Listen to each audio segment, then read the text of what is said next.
Bismillahirrahmanirrahim. Assalamualaikum warahmatullahi wabarakatuh. Alhamdulillah, wassalatu wassalamu ala rasulillah Nabiyyina Muhammad wa ala alihi wa sahbihi wa man tabi'ahum bi ihsanin ila yaumiddin, amma ba'. Alhamdulillah, saya bersyukur bisa bersilaturahmi dengan jamaah Jamasbah. Iya. Saya mintanya memang diminta yang hari taraweh itu ya. Tapi kalau taraweh itu kayaknya cuma 15 menit, tidak ada dialog. Saya lebih bagus milih satu aja lah, yang sore, yang ada tanya jawabnya. Jadi Bapak Ibu, nanti siapkan aja pertanyaan. Tema kita kali ini adalah tentang, ya sebenarnya judulnya tetap sama ya. Ada putus-putus baterainya kali Mas. Ya, ada orang yang usianya sudah 60 tahun tapi tidak ada satupun sholatnya yang diterima ya. Ternyata dicari-cari itu karena rukuknya tidak sempurna, sujudnya tidak sempurna, tidak ada tumakninahnya, dan tidak ada khusyuknya. Jadi sekedar membatalkan kewajiban dia ya, kewajiban sholatnya sudah selesai ya, tapi segi pahala kosong, kata Nabi Sallallahu Alaihi Wasallam. Ini hadisnya Hasan, riwayatnya Al-Asbahani. Jadi jangan sampai kita seperti itu. Dan karena demikian luasnya pembahasan tentang bab sholat, maka karena momentumnya Ramadan, maka saya fokuskan pembahasan saya tentang sholat taraweh atau qiyamu Ramadan ya. Kalau dalam istilah hadis sebenarnya qiyamu Ramadan. Dan qiyamu Ramadan atau sholat taraweh ini salah satu penciri dari Ramadan kita ya. Kalau 5 waktu insya Allah mudah-mudahan kita sudah tidak ada lagi bolong-bolong, dan kemudian kita juga bisa menunaikan sholat 5 waktu di masjid ya, insya Allah. Tapi bagaimana dengan sholat malam kita? Nanti saya akan lebih banyak buka tanya jawab ya. Ya, seperti juga di pengajian saya punya pengajian Bapak Ibu, namanya Kopi Ngaji. Kopi Ngaji di Omah Sawabodeh setiap Sabtu pagi jam 5.30 sampai 6.30. Ini sudah pertemuan ke-11 alhamdulillah di Bodeh sana ya. Gamping, Ambar Ketawang. Ya alhamdulillah, dari 100 orang, 120, sekarang 180 orang. Alhamdulillah. Nah, di situ juga sekitar ya kalau 6.30 selesai, itu sekitar 30 menit penyampaian materi, selebihnya itu adalah tanya jawab ya. Jadi kita buka seluas-luasnya ya, supaya kan penceramah kan tidak tahu apakah materinya kena atau tidak gitu ya. Makanya silahkan siap-siapkan pertanyaan. Ada beberapa masalah di salat tarawih atau qiyamu Ramadan. Biasanya kalau istilah salat tarawih itu dikhususkan bagi sholat lail di bulan Ramadan di awal malam ya. Sementara kita juga punya istilah yang lain, tahajud ya. Kalau sebenarnya tarawih itu padanan katanya itu adalah qiyamu Ramadan. Dalam istilah hadis, oh nggih, matur nuwun sangat.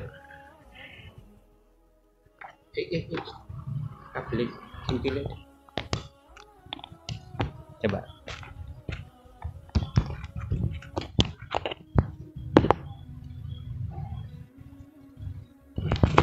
Itu nanti untuk tanya jawab saja.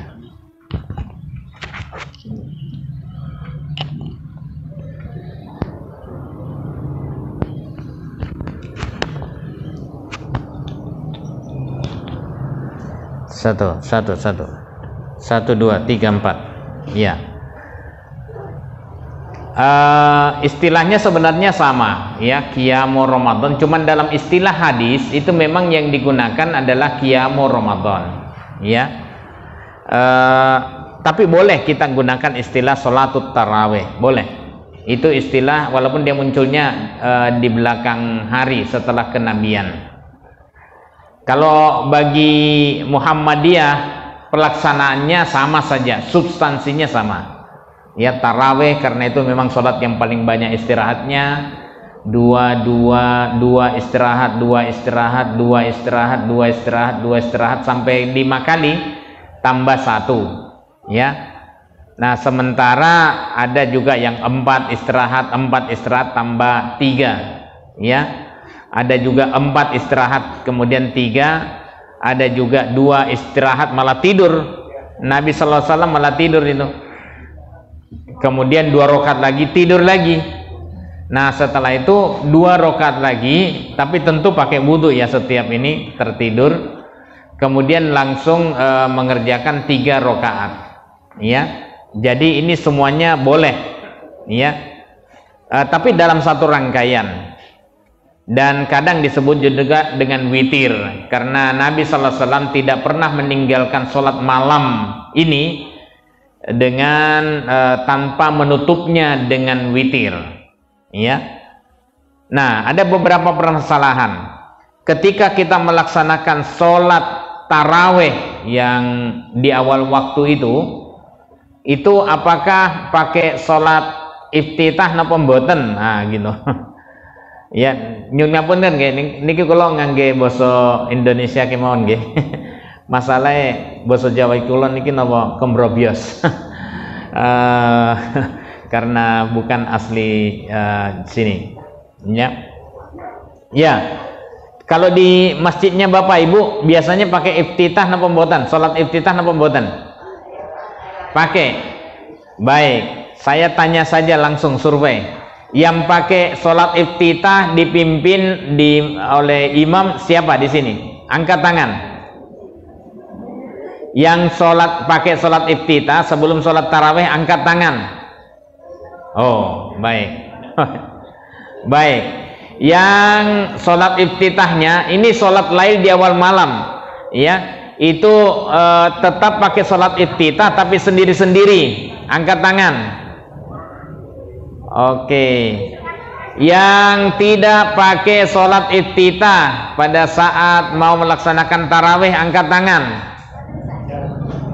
Baik, ada yang sampai sekarang belum angkat tangan. Sudah 3 pilihan. Bapak Ibu ngapain?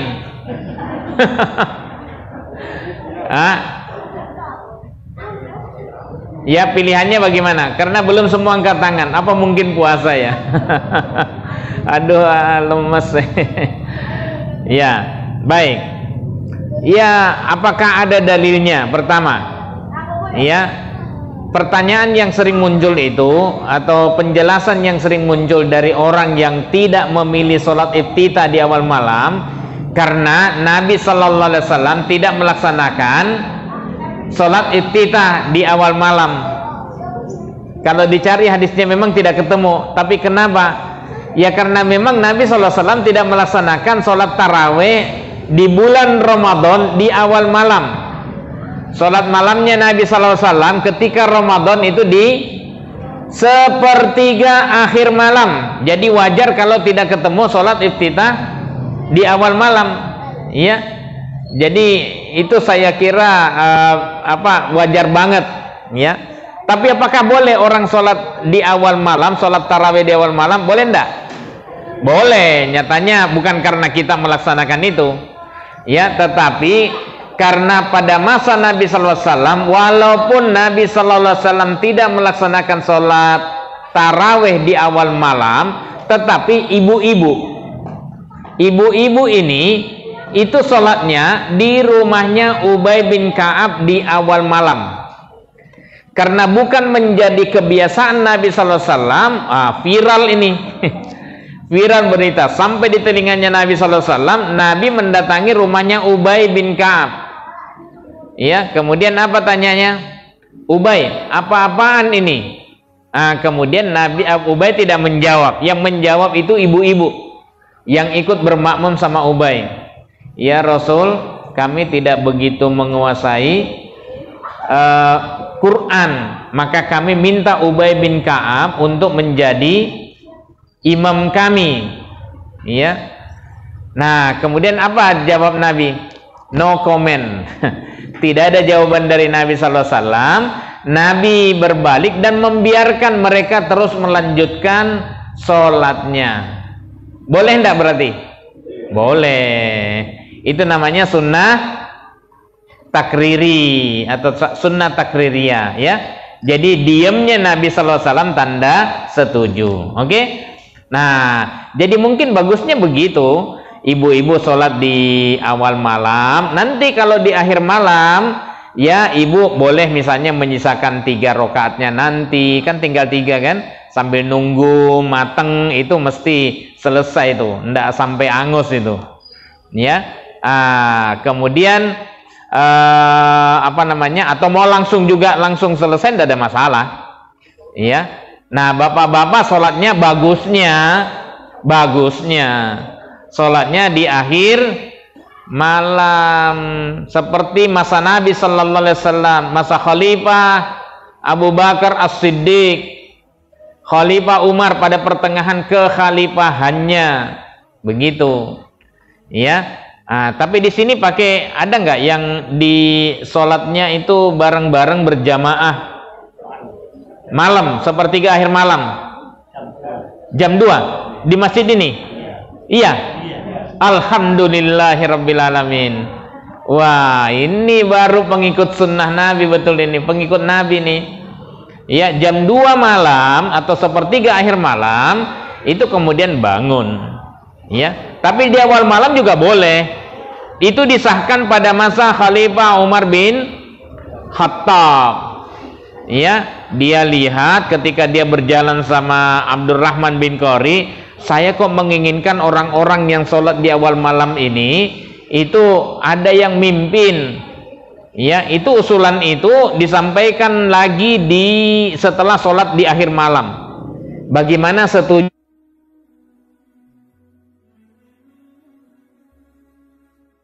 Di rumahnya Ubay bin Ka'ab oleh ibu-ibu itu, ya setuju, ya, dan akhirnya diadakanlah pada masa kekhalifahan Umar bin Khattab.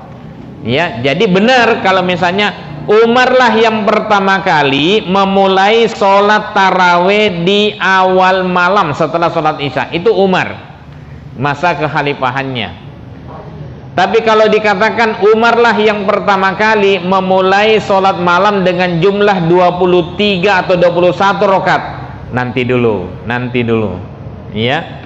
Sebab di penelitian saya, ya, di buku sholat yang saya tulis ini, ya, itu saya menemukan ternyata Umar menurut hadis Malik dalam Muwatta'nya, An-Nasai dalam Sunannya, itu justru Umar memanggil Ubay bin Ka'ab dan Tamim Ad-Dari untuk memimpin orang-orang yang sholat di awal malam itu dengan bi'ihda asyrata rakaat. Berapa itu?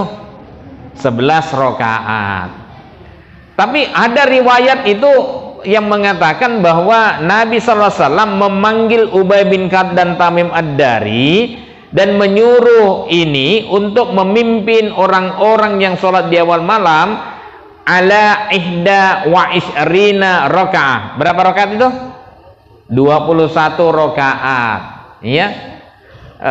Saya teliti hadisnya, ternyata hadisnya ini munqati. Dalam istilah hadis itu munqati itu terputus sanadnya. Daud bin Qais itu dari Malik, dari yang menerima hadis dari Daud bin Qais, tidak ketemu dengan Muhammad bin Yusuf. Ya, kalau Muhammad bin Yusuf ketemu sama As-Sa'ib bin Yazid. Nah, sopo kui itu namanya sanad hadis, para periwayat hadis. Jadi salah satu syarat kesahihan itu dari 5, ya, sikoh itu adil dan dobit, kemudian muttasilus sanad. Syarat ittisalus sanad, kebersambungan sanad tidak terpenuhi yang mengatakan 21 rakaat. Oh, ada lagi Yazid bin Ruman menceritakan bahwa Umar lah yang memulai 23 rakaat. Dicari Yazid bin Ruman wafatnya 130 Hijriah. Sementara Umar jadi tidak ketemu, ya, tidak ketemu jauh. Nah, itu juga mungqati. Mungqati itu hadisnya terputus sehingga dihukumi dhaif. Baik, saya kembali ke masalah iftitah tadi. Karena tidak ada keterangan Nabi SAW yang sholat di awal malam, sholat tarawih di awal malam, maka kita tidak menemukan satupun hadis. Disinilah kemudian ulama berbeda pendapat tentang sholat iftitah itu. Ya, ada yang mengatakan tidak ada, ya sudah, jangan dilakukan. Ya, sholat iftitah itu bunyinya kan idza qama ahadukum minal lail falyaftati sholatahu bi rakaatain khafifatain. Ya, atau itu berdasarkan hadis riwayat Muslim dari Abu Hurairah. Apabila salah seorang kalian berdiri di sebagian malam, maka bukalah sholatnya dengan 2 rakaat yang ringan-ringan. Ya, hadisnya jelas itu. Atau dalam hadis Aisyah, iftataha sholatahu bi rakaatain khafifatain.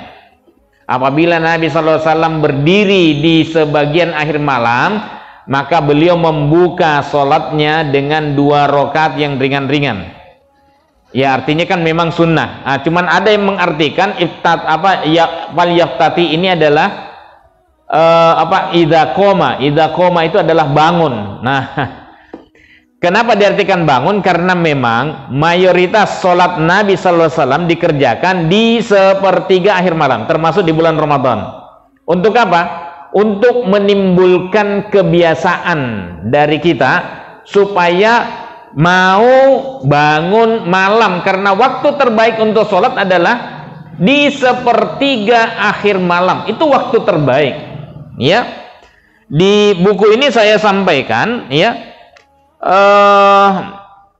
namun beliau lebih senang mengerjakannya di sepertiga akhir malam. Hadis riwayat Al-Bukhari dan Muslim, karena lebih khusyuk dan berkesan. Quran surat 73 ayat 6. Inna nasyi'atal lail hiya asyaddu wat'a wa aqwamu qila. Sesungguhnya bangun di waktu malam lebih tepat untuk khusyuk dan bacaan di waktu itu lebih berkesan. Lebih tepat untuk khusyuk, tidak ada gangguan yang lain, tidak ada suara yang bising dari anak-anak kita. Padahal kalau anak-anak kita kan tidak boleh kita larang dia. Nanti kalau jera dia gimana? Lalu mungkin tidak suka lagi ke masjid gara-gara ada di antara takmir yang galak gitu ya. Bisa jadi kapok dia. Loh, ada salah satu pendeta itu yang setelah ditanya bacanya fasih dia. Qul huwallahu ahad dia hafal. Ditanya, "Kenapa kamu ini?" "Wah, dulu saya disuruh hafalan saya tidak bisa." Wah, dicambuk sama gurunya itu. Akhirnya saya pergilah. Nah, ada di sana itu kita cuma diajari menyanyi, kasih permen, ya saya lebih tertarik itulah gitu. Ya, jadi ini hati-hati ya para guru ngaji, ojo galak-galak. Ya, oke. Oh, masih cukup lama. Gitu ya. Dan malam itu kalau sudah muncul kebiasaan itu, keikhlasan juga luar biasa. Iya, keikhlasan luar biasa. Apa kita, kalau misalnya di awal-awal itu kan ya mungkin kita ikut sholat daripada dikomentari, "Kowe kok ora taraweh, kowe Islam apa ora sih? Islammu apa?" Daripada dikomentari begitu, melu gitu. Hati-hati kalau niatnya begini ya, usolli sunnatat taraweh. Ya, misalnya 11 rakaat, kemudian disebutkan makmuman sebagai makmun lillahi ta'ala, karena Allah ta'ala, padahal sebenarnya bukan karena Allah ta'ala. Itu malaikat bisa mendekat, tenane. Ya, harus karena Allah, harus karena Allah. Jadi kalau bukan karena Allah, itu besok-besok Allah ya minta, ya kamu mintanya pahala itu pada orang yang menyebabkan kamu mau melakukan sholat, orang yang menyebabkan kamu mau melakukan sedekah. Ya, jadi ini bahayanya ini. Ya, makanya wajib itu tidak boleh tidak menjadi sebuah rukun, ikhlas itu. Ya, ikhlas. Jadi memang penghambaan itu memang hanya karena Allah dan hanya kepada Allah, bukan kepada yang lain dan bukan karena yang lain. Ya, Manzumatul Adqiyah itu ada nyanyian begini, la tatluban indal muhaimin in kunta tatlub inda nas. Kamu tidak layak mencari kedudukan di sisi Allah selagi kamu masih suka mencari kedudukan di sisi manusia. Nah, hati-hati. Jadi harus ikhlas. Allah tidak menerima amalan seseorang hingga dia lakukan amalan itu semata-mata hanya untuk mencari ridha Allah, hanya ya wabatugiyalahu, dan dia memang semata-mata untuk yang dicari itu Allah, bukan yang lain. Ya, jadi itu. Maka luruskan niatnya. Nah, salah satu yang menyebabkan seseorang itu tidak mendapatkan pahala karena niatnya itu riya. Jadi hindari riya itu. Kita melakukan ini karena Allah. Nah, di sholat malam itu kita insya Allah mudah-mudahan jadi 0, karena tidak mungkin kita sholat malam bangunkan tetangga kita, saksikan saya saya sedang akan sholat malam, ya. Tapi untuk akhir-akhir ini mungkin sekali. Jadi walaupun di tengah keheningan itu dia memforward atau bilang WA ya, lewat WA, alhamdulillah saya sudah sujud dengan tenang. Pas sujud lagi dipoto lagi, iya. Hati-hati ya, hati-hati. WA-mu itu bisa menyebabkan surga, tapi bisa juga menyebabkan neraka.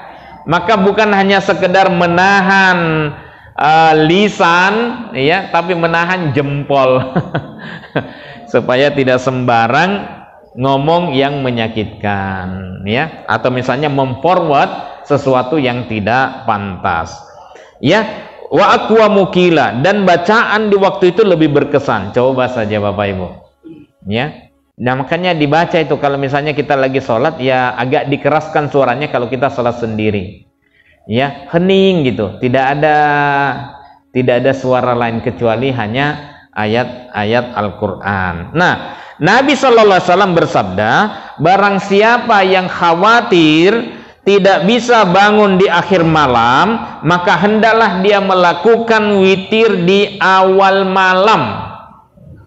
Ya, jelas ya? Ya, dan barang siapa yang merasa mampu bangun di akhir malam, falyutir akhirul lail, maka hendaklah dia berwitir di akhir malam. Fa inna salata akhiril lail masyhuda, karena sesungguhnya salat di akhir malam itu disaksikan ya, disaksikan oleh para malaikat itu pas pergantian shift itu.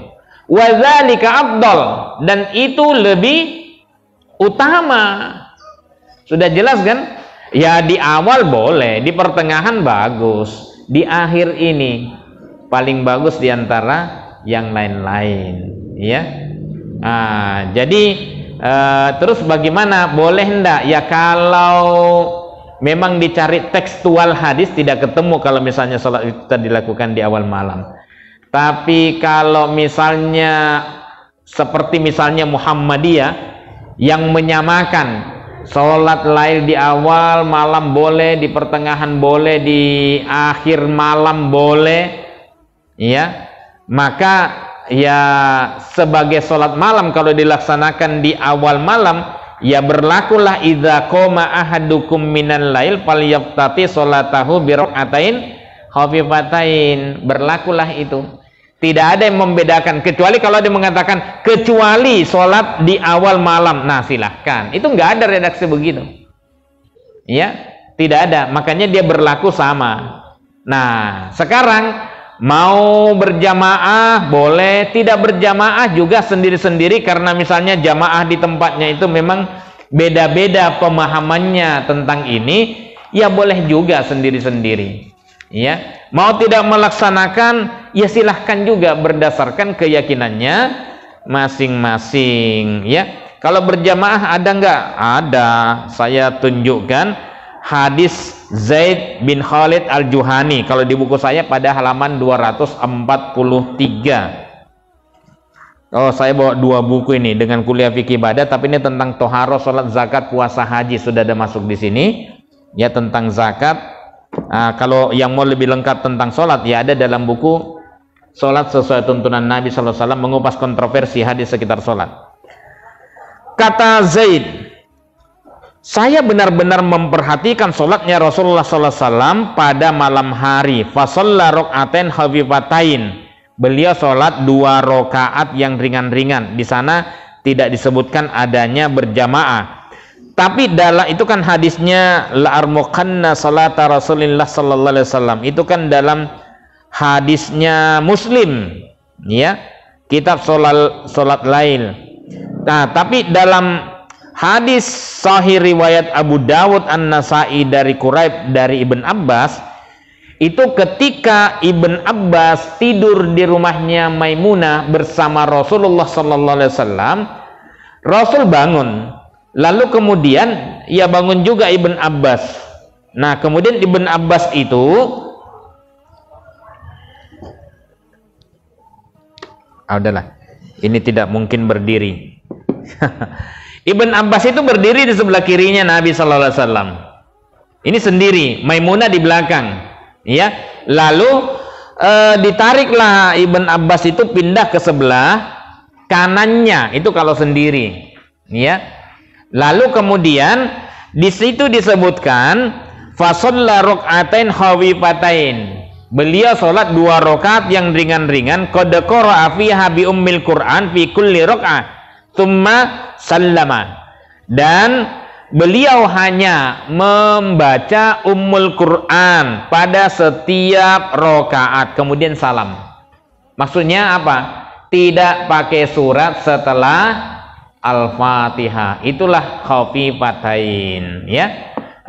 Ini berjamaah. Jadi boleh berjamaah? Ya boleh, ada hadisnya. Ya. Kalau tidak berjamaah, ya boleh juga. Ya, sendiri-sendiri, karena itu memang lebih sering dilaksanakan oleh Nabi sallallahu alaihi wasallam. Ya. Kalau tidak sholat iftitah, ya di awal malam silahkan, ada khilafiyah di kalangan ulama. Jadi yang penting tidak usah mengganggu keyakinan ibadah orang lain. Laksanakan sesuai dengan keyakinan masing-masing. Ya, yang tidak ada pahalanya itu kita sudah berbusa-busa menjelaskan begini, tidak sholat tarawih juga. Ya, jadi itu kira-kira. Nah, sekarang waktunya, oh ya, pada saat sholat, sebelum memulai ini, pada saat sholat iftitah, apa yang dibaca? Sebenarnya banyak bacaannya. Ya, banyak bacaannya. Yang hadisnya sahih riwayat At-Tabrani, itu hasan lah ya, riwayat At-Tabrani, yaitu setelah takbir Allahu Akbar yang dibaca apa itu? Doa iftitahnya apa? Doa iftitahnya apa? Oh ya, subhana ya, subhanallahi dzil malakuti wal jabaruti wal kibriyai wal azamah. Itu hadis riwayat At-Tabrani. Jadi saya ulang, subhanallahi dzil malakuti wal jabaruti wal kibriyai wal azamah. Oke. Yang lain apa? Ya bolehlah yang doa-doa sholat yang biasa kita baca boleh. Salah satunya lagi yang panjang. wajjahtu wajhiya lilladzi fataras samawati wal ard hanifan wa ma ana minal musyrikin. Inna sholati, sama-sama 3, 2, 1.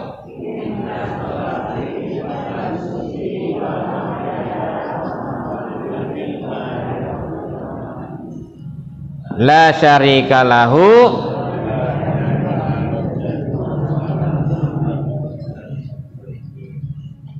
lanjut, selesai. ada yang hafal lanjutannya?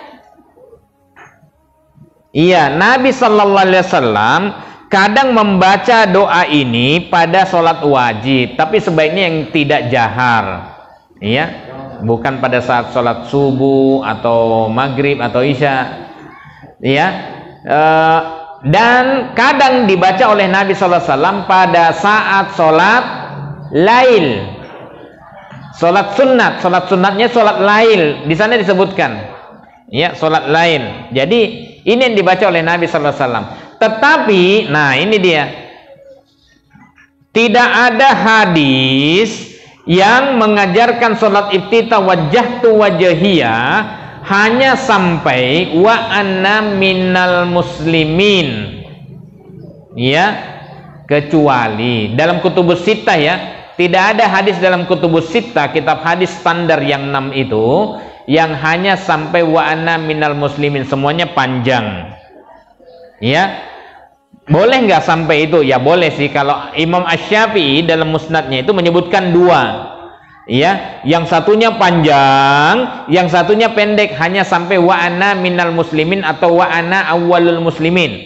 Kalau kita perhatikan sanadnya secara teliti, itu rawinya sanadnya sama sanadnya itu. Sehingga penyebutan kedua yang pendek ini bisa jadi itu merujuk kepada yang sebelumnya, yang itu sama, ya. Jadi cuman dipotong saja, tapi intinya kalau mau sambung, ya sambung dengan yang sama dengan atas, ya.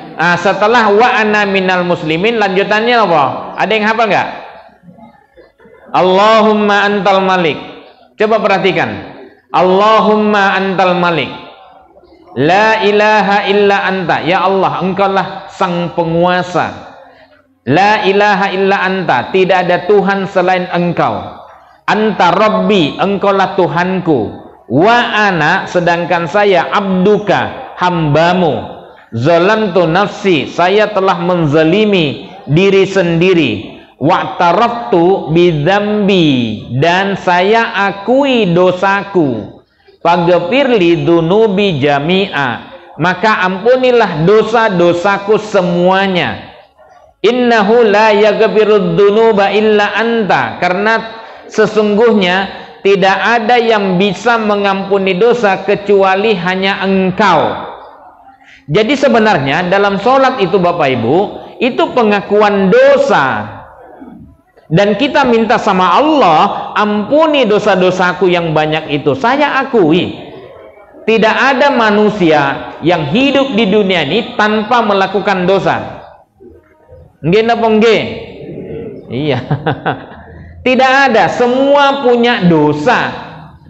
Ya, cuman ada yang berlangganan dosa kecil dan tidak dianggap kecil kalau dia sering mengulang dan mengulangi. Dan ada juga yang melaksanakan dosa besar dan tidak bertobat-tobat. Ya. Sholat itu, di sini saya sebutkan Bapak Ibu, ya, di buku ini tentang fungsi sholat. Antara sholat satu dengan sholat yang lainnya itu bisa menghapuskan dosa-dosa antara dua sholat itu. Tapi ada catatannya Bapak Ibu, illal kabair, kecuali dosa-dosa besar. Dosa besar itu apa? Dosa besar itu apa? Ini dalam hadis yang lain kapan-kapan, ya. Kalau tapi jadwal saya cuma satu ini. Minta maaf. Waktunya memang waktu. Apa? Ya, antara lain al-isyraku billah, mempersekutukan Allah. Kemarin ada kejadian di Mandalika itu, ada orang yang mengaduk-ngaduk, tapi ngaduknya tidak di dalam. Namanya juga paranormal, jadi ngaduknya di luar. Ya bolehlah, silahkan. Tapi bagi Anda yang beriman, kalau Anda percaya dengan itu, ya, man ata arrafan, siapa yang mendatangi orang pintar atau kahinan, dukun, kemudian dia membenarkan apa kata si dukun, ya benar juga loh. nyatanya ya, kemudian setelah itu sungguh benar-benar dia telah kufur kepada apa yang diturunkan Allah kepada nabinya, kepada kitab sucinya Al-Quran.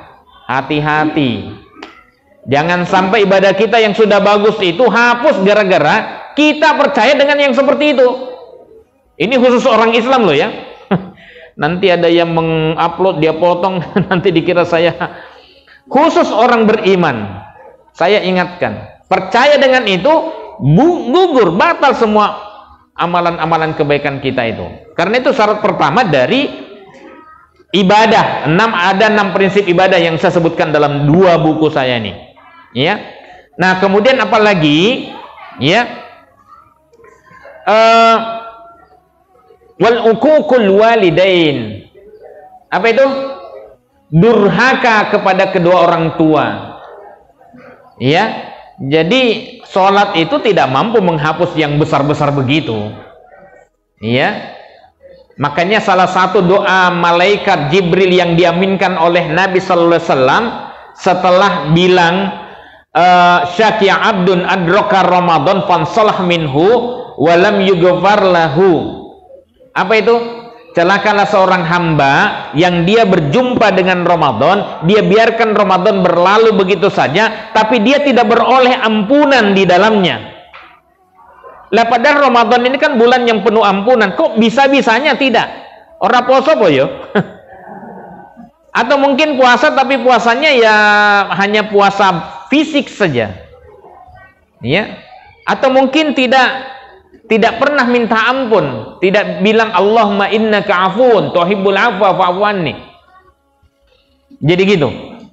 Ya. Nah, saya kembali ke yang berikutnya. Syaki'ab diamini oleh malaikat, oleh Nabi. Syaki'abdun adraka walidai.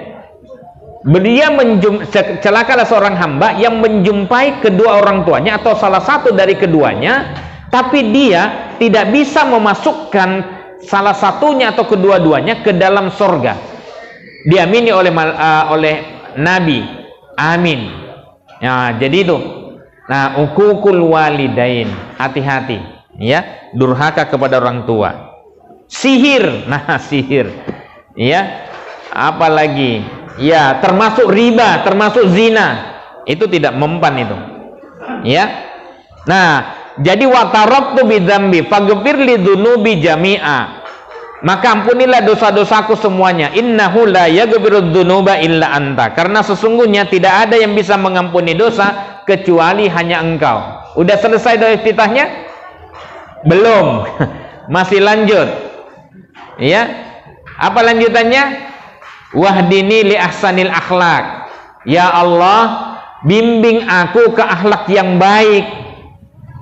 La yahdi li ahsaniha illa anta. Karena tidak ada yang bisa membimbing ke akhlak yang baik kecuali hanya engkau. Wasrif anni sayyi'aha. Hindarkan saya dari perangai yang buruk. Innahu la yasrifu anni sayyi'aha illa anta. Karena sesungguhnya tidak ada yang bisa menghindarkan saya dari perangai yang buruk kecuali hanya engkau. Jadi sebenarnya Bapak Ibu, udah bener tuh, wa aqimis shalah innas sholata tanha 'anil fahsya'i wal munkar. Dirikan sholat karena sesungguhnya sholat mampu mencegah pada perbuatan keji dan mungkar. Lah sholat kalau kita paham maknanya Bapak Ibu, ya, kalau kita paham maknanya, maka tidak mungkin kita mau melakukan perbuatan nista. Masalahnya paham ndak? Paham Pak. Oke, yang pendek-pendek, yang panjang koyong ngeten paham boten? Nah, ndak pernah dibaca. Tolong kalau mau mengikuti sunnah Nabi sallallahu alaihi wasallam, ikuti. Kadang-kadang kita perlu belajar yang melaksanakan 4-4-3, kadang-kadang yang 2-2-2-2-1, kadang-kadang membaca yang panjang, kadang-kadang yang pendek. Tapi kalau bisa dibaca semuanya. Ya. Ya, buku saya insya Allah sudah mengcover sekian banyak, tapi belum semuanya. Sekian banyak doa-doa itu. Oke, yang terakhir. Doa setelah witir. Apa doa setelah witir?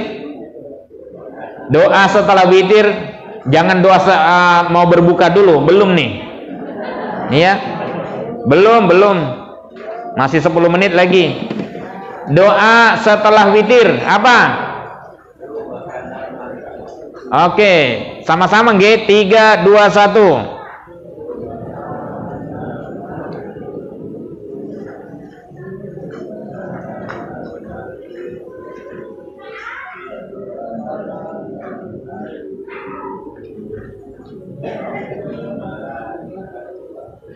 Baik.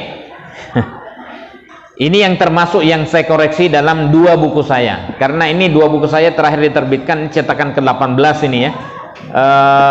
2019. Tapi setelah itu 2019 akhir saya temukan. Jadi yang dibaca adalah Subhanal Malikil Quddus 3 kali. Yang ketiga dipanjangkan dan diangkat suaranya. Subhanal Malikil Quddus.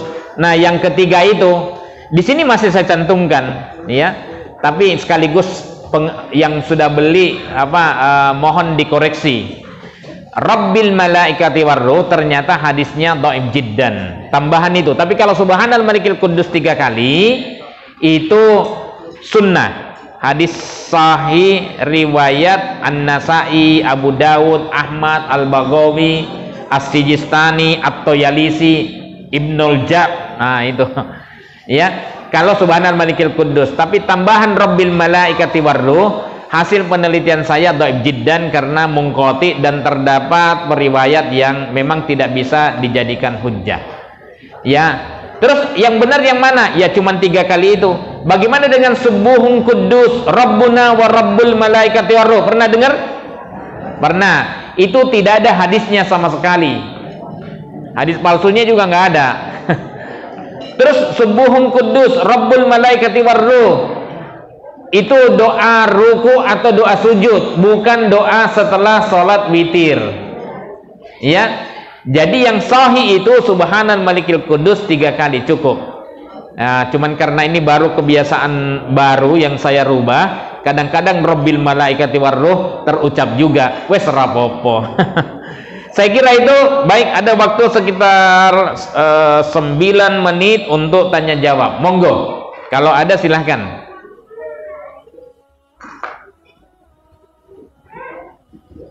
Oh, berdoa boleh. Berdoa sendiri-sendiri sesuai dengan keinginannya. Ya, tapi kalau ada yang bertanya, tadi ada yang angkat tangan. Ya, terawih di komando itu Ustaz. Karena sekarang kan umum setelah sholat ya, karena terawih dan sholat jangannya itu di komando. Oke. Nanti ada terakhir tiap puasa. Ya, oke. Terima kasih banyak. Di halaman 254 saya sudah sebutkan di dalam buku saya, dari sekian banyak hadis yang merinci tentang tata cara sholat malam, penulis tidak menemukan riwayat yang menuntunkan adanya bacaan di sela-sela istirahat sholat tarawih. Ya, misalnya fadlam minallahi wa ni'mah wa maghfiratan wa rahmah. Itu tidak ada hadisnya. Tidak ada hadisnya memang. Kemudian lanjutannya ada kadang-kadang Subhanal Malikil Ma'bud, Subhanal Malikil Mawjud. Itu tidak ada hadisnya. Ya, di laptop saya itu ya, kemarin saya juga melakukan pelatihan mubalik untuk para mubalik PDM Sleman. Itu saya suruh nyari, nggak ketemu. Ya. Jadi adakah tuntunan bacaan di sela-sela istirahat sholat tarawih? Jawabnya tidak ada tuntunannya berdasarkan hadis yang sahih. Terkadang kalau 2 rakaat pertama sudah dilaksanakan, ada lagi al-khalifatul ula Abu Bakar as-Siddiq. Coba, kemudian 2 rakaat pertama selesai lagi, al-khalifatus tsaniya Umar bin Khattab. Setelah itu dan setelah itu dijawab radhiyallahu an. Baik, Bapak Ibu, ini tanya saja. Mungkinkah Nabi sallallahu alaihi wasallam menyebutkan khalifah-khalifah itu?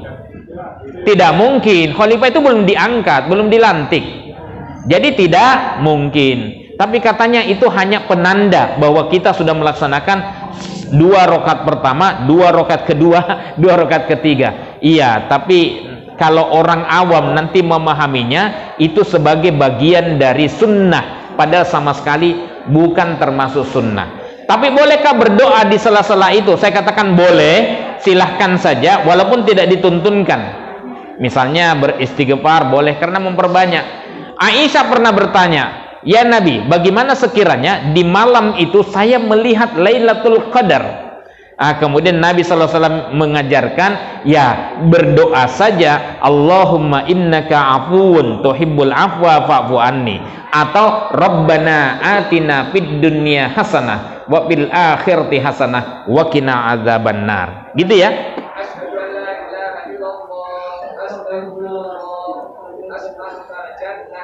Itu tidak berdasarkan dari hadis yang sahih. Ada memang hadis istaksiru, ya, ada, perbanyaklah berdoa itu, tapi saya tidak menemukan itu sebagai hadis yang sahih. Oke? Baik. Begitu ya. Baik, ini karena waktunya tinggal sedikit, ya satu aja pertanyaan. Oh, masih ada satu, silahkan.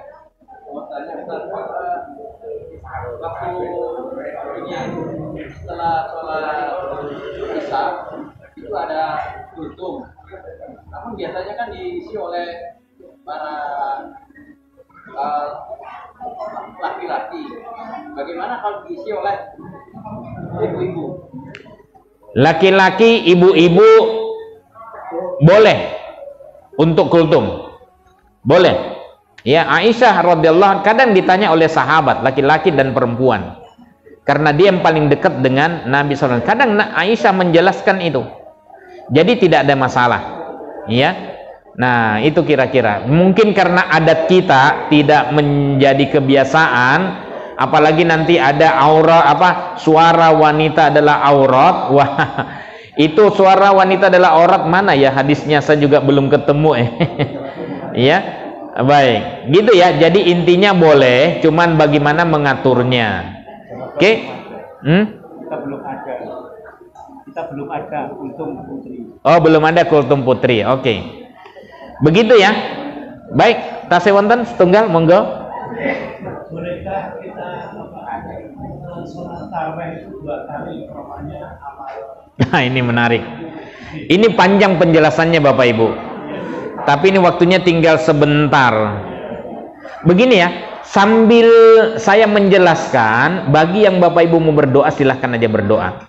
Ya, berdoanya sendiri-sendiri saja ya, minta sama Allah, karena waktu terbaik untuk berdoa itu adalah orang yang berpuasa sampai berbuka. Oke, saya jelaskan sedikit. Bolehkah sholat tahajud setelah sholat tarawih plus witir komplit? Pertanyaan saya. Ini pernah saya tanya sama Prof. Samsul Anwar. Pas menyelesaikan buku sholat tarawih, judulnya panjang sekali, tebal sekali, 456 halaman di atas masjid setelah kami sholat isya. Saya tanya begini, Ustaz, boleh nggak sholat tahajud setelah sholat tarawih komplit dengan witir? Dia pertanyaan saya dijawab balik dengan pertanyaan, berapa rakaat orang itu mau sholat malam? Saya bilang terima kasih, sudah jelas. Kenapa? Karena semua peneliti hadis, siapapun dia, kalau ditanya sholat malamnya Nabi SAW pernah nggak lebih daripada 11 rakaat atau 13 rakaat? 13 rakaat sudah dengan 2 rakaat yang ringan-ringan. Nah, Aisyah yang bilang, Sa'ad bin Hisham itu tanya pada Ibn Abbas, berapa sih sholat malamnya Nabi, bagaimana sih? Ibn Abbas bilang, tanya sama Aisyah, karena ini termasuk perbuatan malam. Saya menulis buku etika seks ala Nabi, saya katakan yang paling tahu tentang bagaimana tata cara hubungan seksnya Nabi adalah istrinya. Itu pun tidak boleh vulgar. Sholat malam yang paling tahu adalah Istrinya, tanya sama istrinya, ya 11 rakaat. 11 rakaat itu tidak lebih daripada 11 rakaat. Kadang beliau melaksanakan 4-4-3. Aisyah juga menjelaskan, ya 11 rakaat, ihda asyrata rakaat, yusallim baina kulli rakaatain. Salam pada setiap 2 rakaat sampai yang ke-10, ya ke yang kelima, kemudian beliau melaksanakan sholat witir 1 rakaat. Berarti 11. Tidak pernah ada, minimal kata Nabi SAW, kata Aisyah, minimal 7 rakaat, maksimal 11 atau maksimal 13 rakaat. Ada itu hadisnya. Ya, di buku ini saya kira jelas. Nah, terus bagaimana kalau orang sudah misalnya melaksanakan 11 rakaat, kalau bangun lagi malam hari, seperti kita, udah laksanakan aja sholat 2 rakaat. 2 rakaat salam, 2 rakaat. Pakai witir enggak? Enggak perlu pakai witir karena la witrni filailah. Lah, bukankah Nabi SAW bilang ij'alu akhir sholatikum billail witra? Itu bukan sholat malam, itu sholat sunat mutlak. Sholat sunat mutlak tidak perlu ditutup dengan ini. Sholat sunat mutlak itu biasanya yang kita paham sebelum Jumatan. Tapi sholat sunat mutlak atau bisa dilaksanakan pada malam hari. Sholat 2 rakaat salam, 2 rakaat salam. Itu namanya sholat tahajud, karena setelah bangun dari tidur, silahkanlah, mau distilahkan apa, silahkan, tapi yang jelas 2 rakaat salam, 2 rakaat salam, ya. Gitu. Ada pertanyaan dari Abu Bakar. Abu Bakar sholatnya di awal malam, lalu kemudian bagaimana saya kalau bangun malam? Kerjakan saja masna, tapi tidak perlu kamu laksanakan witirnya. Alhamdulillahirabbil alamin. Assalamualaikum warahmatullahi wabarakatuh.